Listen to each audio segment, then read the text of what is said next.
안녕하세요. 조선의 성립과 발전 퀴즈 정답 및 해설 진행하겠습니다. 먼저 1번. 밑줄은 왕의 제위 기간에 있었던 사실로 옳은 것 같습니다. 우리는 먼저 이 왕이 누군지 파악해야겠죠?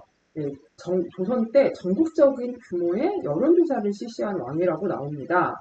그 왕은 공법 시행에 대해서 전국적인 찬반조사를 실시를 했다고 그랬어요.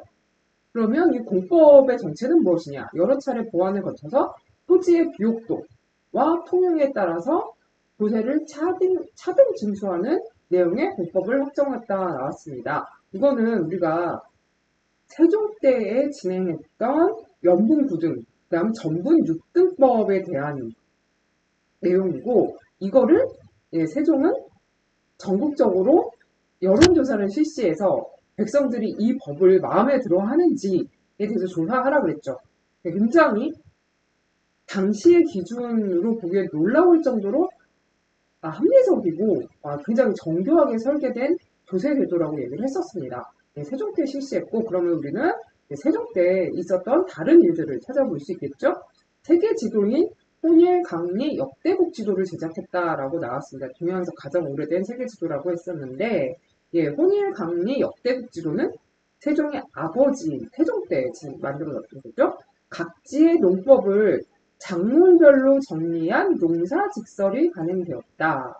그 이전의 농서 같은 경우에는 주로 중국의 농법을 소개하는 거였어요. 하지만 중국은 우리랑 토질도 다르고 기후도 다르고 환경도 다르기 때문에 우리한테 맞는 새로운 농법에 대해서 알 필요가 있다라고 해서 세종이 변계량이라든가 변호물, 정촉 이런 사람들한테 이제 명을 해서 새롭게 농사직설이라는 책을 간행해라 라고 했었습니다. 그래서 답은 2번이 되겠습니다. 유능한 인재를 양성하기 위해서 초계문제를 시행했다 그러는데 우리는 이것을 아직 안 배운 거죠. 이거는 13강에서 배울 내용인데 이건 조선 후기 정조 때 발생한 일입니다. 그리고 4번에 우리나라와 중국의 의서를 망라한 동의보감을 완성했다 그러는데 동의보감 너무 유명한 책이죠. 허준이라는 굉장히 위대한 우리나라 의원이 쓴 책인데 이거는 선조의 명을 받아서 허준이 썼고 실제로 완성이 되는 건 광해우대입니다. 그리고 5번에 전국의 지리 풍속 등을 수록한 동국여질승남이 편찬됐다 그러는데 이거는 성종 때 편찬이 됩니다. 답 2번이 되겠고요. 다음 문제 보시면 지금 임금에 대한 설명을 물어보고 있습니다. 그랬더니 임금께서 민무구 민무질 형제에게 자결을 명했다라고 나옵니다. 어린 세자를 이용해서 권세를 잡으려 했다는 죄로 귀양을 보냈다. 중전마마의 동생으로 임금께 정도전을 숙청할 때 공을 세웠던 사람. 민무질, 민무구 이들 형제를 외척으로 둔 사람이자 정도전을 숙청한 사람은 태종 이방원이죠. 이방원에 대해서 물어보고 있습니다. 공신들에게 역공전을 지급한 사람은 이거는 고려 태조인 왕건이고요. 주자소를 주어 개미자를 주종한 사람이 바로 태종이 되겠습니다. 그리고 정치도감을 설치해서 개혁을 추진한 사람은 고려 때 충무왕이죠. 그리고 구황차료를 간행해서 기근에 대비한 왕은 도현 명종. 유자광의 도변을 계기로 남이를 처형한 사람은 예종입니다. 답은 2번이 되겠습니다. 다음 3번 가기구에 대한 설명을 했어요. 만리제로 서울의 공덕동에서 서울역 쪽, 서부역 쪽으로 넘어가는 데 있는 그 고개를 만리제라고 부릅니다. 이 만리제는 조선의 문신 최만리가 살았던 동네라서 붙여진 이름인데 이 사람은 세자의 스승이기도 했고 세종이 학문 연구와 편찬 사업을 수행하기 위해서 설치했던 바로 이 관청의 학문 연구 기관의 부제학으로 활약하기도 했는데 이 사람이 훈민청 창제를 반대를 해서 세종과 갈등을 빚기도 했다라고 하고 있습니다. 세종 때 설치한 학문 연구 및 편찬 사업 어디서 이루어지죠? 네, 집현전이죠. 이거 학습지 이름으로도 있더라고요. 그래서 1번을 보면 은대라고도 불렸다라고 했는데 은대 우리 자주 나옵니다. 은대는 승정원의 다른 이름이에요. 그리고 전문 강좌인 칠제를 운영한 무슨 고려시대의 이야기죠. 우리 지금이랑 맞지 않는 고려시대 국자감 얘기고 고려의 3사와 같은 기능을 수행하였다라고 하는데 여기 고기가 겹쳐서 나오네요. 예, 고려시대 3사는 재정과 회계를 담당했던 부서인데 조선하고는 매치가 안 되는 그런 관청입니다. 그리고 단정고기 운동을 계기로 세조에 의해서 폐지되었다. 그렇죠. 집현전 학사들이었던 박팽년, 성선문 이런 사람들이 주축이 돼서 단정고기 운동, 사육신, 생육신 이런 사람들이 이제 나오니까 세조가 폐지를 해버리죠. 4번이고요. 대사성을 수장으로 해서 죄주 집강지에 간직을 둔 거는 평균간을 얘기합니다. 다음, 밑줄은 전하의 제위 기간에 있었던 사실로 옳은 것 하고 있습니다. 여기 보시면 세종대왕께서는 이미 나왔어요. 세종대왕은 아니에요. 그 세종이라는 이름은 죽은 다음에 부여를 하는 거기 때문에 예종대왕과 우리 주상 전하께서는 선왕의 뜻을 이어봐서 방대한 책을 완성했다. 이렇게 예종대왕이라는 이름이 나온다는 건 예종보다 다음 왕이라는 거예요. 여기 보시면 그래서 길래, 흉내, 분내, 빈내 5가지 의례서를 만든 거를 얘기를 하고 있습니다. 이거는 보통 국조오례이라고 부릅니다. 이 국조오례이도는 세종 때부터 시작해서 성종 때 완성이 돼요. 우리 태정태세 문단세 예성연중 인명선 이렇게 외웠잖아요. 거기에 나왔던 그때부터 세종 그다음 예종 다음에 나오는 사람 성종이죠. 국가의 기본법전인 경국대전이 완성되었다. 이 경국대전도 국제의례와 마찬가지로 세종 때부터 여러 가지로 편찬 작업을 시작해서 세조를 거쳐서 성종 때 완성이 됩니다. 성산문 등이 상황의 복귀를 꾀하다가 처형된 것은 세조 때. 유기전을 제외한 시전의 상인의 금난 정권을 폐지한 건 정조, 조선 후기고요. 반정공신의 위헌 삭제를 주장한 조광조가 사살된 건 우리가 다음 시간에 배울 건데 중종 때고요. 이조전랑 임명을 둘러싸고 김효원과 심의견이 대립한 거 역시 다음 시간에 배우는데 선조 때 일어난 일입니다. 자, 그 다음 이제 5번 가에 들어갈 내용으로 옳은 거 어땠어요? 직역이랬어요. 일종의 직업에 대해서 물어보고 있습니다. 1단계 힌트는 단안이라는 명부에 등록이 되었다. 벌써 여기서 여러분들이 문제를 많이 풀어봤으면 알아야 돼요. 단안이라는 명부에 등록된 조선시대 직역하면 각 지방 관청에서 실무를 담당하고 있는 향리들의 명단이 적혀 있는 게 바로 단안이라는 명부입니다. 2단계 힌트에서 연조기감에 연역이 수록되었다. 이건 우리가 사실 잘 모르는 내용이니까 이건 몰라도 상관이 없어요.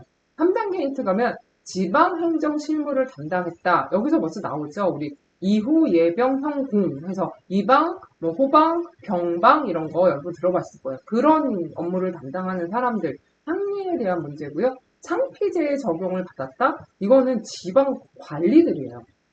그래서 수령이라든가 관찰사라든가 이런 사람들이고 작가를 통해서 선발된 건 의학, 역학, 그다음 이런 사람들 주로 기술관직에서 일하는 사람들이고 감사 또는 방백이라고 불렸다. 이거는 조선시대 관찰사를 보통 이렇게 부릅니다. 그다음 이방, 후방 등 육방에 소속되었다. 바로 이게 항의의 얘기죠. 그다음 공음전을 경제적 기반으로 삼은 거는 고려시대 공신의 자손들에 해당되는 내용이에요. 그래서 해당 사항 없고요. 답 4번이 되겠습니다. 다음 6번 밑줄근 이 왕의 제위기간에 있었던 사실로 옳은 것 같아서 이 왕 누구냐? 최용덕 장군이 사군을 설치한 왕. 우리 조선의 그 영토를 압록강 유역까지 넓힌 왕. 이 여진족을 정벌하는 그림이에요. 이게 누구냐? 세종 때 있었던 일이죠. 세종 때 사군 육진을 설치한다라고 했었습니다. 그래서 현재 두만강과 압록강을 기준으로 하는 우리 한반도, 조선 그리고 그 이후에 우리나라까지 국경을 이렇게 확정 지은 왕을 세종이라고 우리가 얘기를 했었습니다. 그래서 이거 세종에 대해서 물어본다라고 합니다. 어영청을 중심으로 국거를 실시한 왕은 효종. 다음 국왕의 치대부대인 장영영을 설치한 사람은 정조고 강홍립 부대가 사르우 전투에 참전한 건 광해부대. 에도 막부의 요청에 따라서 통신사를 파견한 건 예, 임진왜란이 끝나고 일본과의 국교를 다시 복원을 한 광해군입니다. 제한된 범위의 무역을 허용한 계약종, 예, 외화의 그 무역 규모를 확정하는 조약이 그 계약조가 체결됐다라고 했었죠. 5번이 되겠습니다. 다음 가기구에 대한 설명으로 옳은 것 하고 있습니다. 가기구는 은대계회도 얘기가 나옵니다. 아까 제가 은대는 승정원의 다른 명칭이라고 얘기를 했었습니다. 그 밑에 보면 우부승지, 그래서 승지가 나오고 있잖아요. 도승지, 승지가 소속되어 있는 관청은 승정원이죠. 네, 그래서 여기 보면은 은대는 승정원의 별칭이며 정원으로 약칭되기도 하였다라고 나옵니다. 그래서 사관원 홍문관과 함께 3사로 불린 관청은 사원부입니다. 사원부, 사관원, 홍문관을 3사라고 불렀고요. 외국으로 가는 사신의 통역을 담당한 건 사역원이라는 관청이었습니다. 천문, 지리, 기후 등에 관한 사무를 맡은 건 관상감, 왕명 출납을 담당하는 왕의 비서기관이었다. 이게 바로 승정원에 대한 설명이죠. 정답 4번이고요. 국왕 직속 사법기구로 반역죄 등을 처벌한 거는 의금부가 되겠습니다. 답 4번. 자, 다음 문제 8번 넘어가겠습니다. 역시 그림이 나오고 있고 가왕에 대한 설명을 했어요. 이 난을 진압한 걸 얘기를 하고 있어요. 좌대상 어유소가 이시의 반란을 진압한 상황을 표현한 그림이라고 했어요. 이 시에는 어떤 왕이 호패법 제실시 등 중앙 통제를 강화하는 거에 반발해서 한길도에서 반란을 일으켰다라고 했는데 일단 이 시에 난이 발생했던 왕 하면 우리가 알아야 돼요.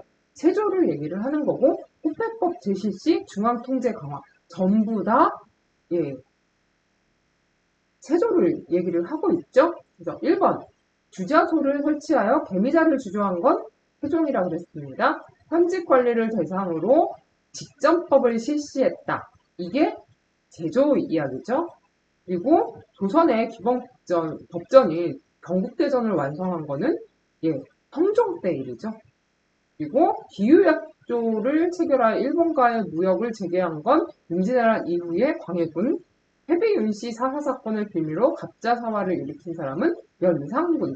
그러니까 여기에 계속 말씀을 드리지만 여러분이 보기 중에 여러분이 모르는 내용이 나올 수 있어요. 문제에서도 그렇지만 우리가 핵심만 잘 알고 있으면 돼요. 이시의 난 벌써 그냥 세조 빡 나와요. 그리고 세조가 직전법이 실시했다는 거 알고 있잖아요. 이런 것만 알고 있으면 다른 내용 하나도 몰라도 여러분이 문제 풀 수 있다는 거예요. 답 2번이 되겠습니다. 다음 9번 역시 이 인물인데 부시잡변. 부시잡변 나오면 벌써 여러분 다 바로 나오죠. 제가 여기서는 이 사람의 저서가 굉장히 중요하다라고 얘기를 했어요. 부시잡변? 정도전. 다른 거 볼 필요가 없어요. 그렇지만 우리는 문제를 푸는 거니까 봐야겠죠? 도성의 축조 계획을 세우고 궁궐의 이름을 경복궁이라 지었다. 이거 정도전이라는 거 알고 있죠? 1차 왕자의 난 때 이방원한테 죽임을 당한 사람 정도전이죠. 이건 너무 그냥 여러분들 주는 문제예요. 백운동 서원을 설립한 사람은 우리 아직 안 배웠지만 이거 나중에 나올 거예요. 주세군이라는 사람이고요. 일본에 다녀와서 해동 제국기를 편찬한 사람은 신숙주. 성악식도를 지어서 군주의 도를 도식으로 설명한 사람은 태계인황이고요. 이거 다 몰라도 여러분 문제 풀 수 있다고 한 게 바로 다음에 제가 강조했던 이 사람의 저서가 나옵니다. 조선 경국전 저술에서 통치제도 정비에 기여했다. 이게 바로 정도전이죠. 그리고 경제유표를 집필해서 국가제도 개혁의 방향을 제시한 사람은 13강, 14강에 나오는 정약용입니다. 그렇지만 이거 다 몰라도 이거 그냥 바로 풀 수 있어요. 답 4번입니다. 다음 10번. 임금의 재위 시기에 있었던 사실을 옳은 거였어요. 무학에 이르러서 도읍을 정할다. 도읍은 나라 세울 때 정하는 거잖아요. 그러면 도읍을 세우기 위해서 땅을 고르는 사람 왕은 그 나라 건국한 사람, 조선을 건국한 사람 누구? 태조. 바로 알 수 있는 거죠. 근데 거기에 자시중, 조준, 우시중, 김사영 이런 사람들 나온대요. 고려 말에 지도에 세했다. 한양에 도읍을 옮기자. 그냥 이건 볼 것도 없이 태조죠. 태조에 대해서 물어보고 있습니다. 북창정 문제에 훈민정음 반포한 사람? 이건 자답께서 물어봐도 알죠. 세종대왕이죠. 수도 방어를 위해서 금이형을 창설하였다. 이거는 우리가 배운 적이 없어요. 하지만 이거는 뒤에 나올 건데 예, 숙종, 조선 후기 숙종을 얘기하고요. 조선의 기본법정 경국대전이 완성된 건 아까 우리가 보죠. 이거 세 번째, 네 번째 하는 거죠. 성종 때 일입니다. 그리고 왕위 계승을 둘러싸고 왕자의 난이 발생. 태조 때 왕자의 난 두 번 발생하잖아요. 바로 이걸 얘기하는 겁니다. 다음, 성선문 등이 상황의 복귀를 빼앗아 처형되었다. 이거 아까 문제풀이에 나왔던 거죠. 세조 때 일입니다. 이렇게 해서 우리가 10번까지 문제 다 풀어봤습니다. 여기까지 하도록 하겠습니다. 우리는 다음 11강으로 만나겠습니다. 수고하셨습니다.